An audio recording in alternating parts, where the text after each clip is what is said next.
সোনামুড়া মহকুমা নলছর বিধানসভা কেন্দ্রের রাঙ্গামাটিয়া পঞ্চায়েতের ওয়ারজান বিবি অঙ্গনওয়াড়ি কেন্দ্রে সহায়িকা পদের অফারকে কেন্দ্র করে এলাকায় তীব্র অসন্তোষ বিরাজ করছে।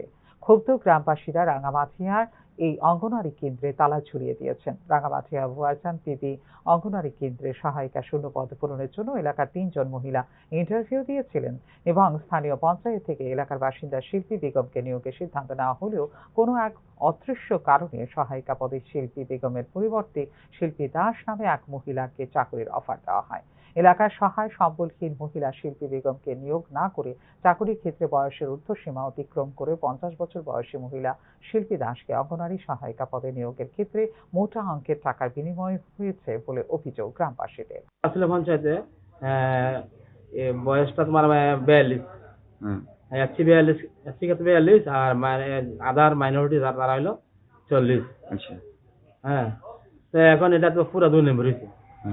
এটা পদটা কি দেন, চাকরির পদটা কি? এটা অঙ্গনাদি হেল্পার, ওয়ার্কার না, হেল্পার কিছু ভাগ করে ও কাজটাও না। আচ্ছা, এক্ষণে আপনাদের মানে পঞ্চায়েত তরফ থেকে কাকে নাম দেওয়া হয়েছে এটা? এই মহিলা নাম হচ্ছে শিল্পী বেগম। আচ্ছা, নাম কারা হয়েছে এটা? এখানে আছে শিপ্তি দাস। শিপ্তি দাস।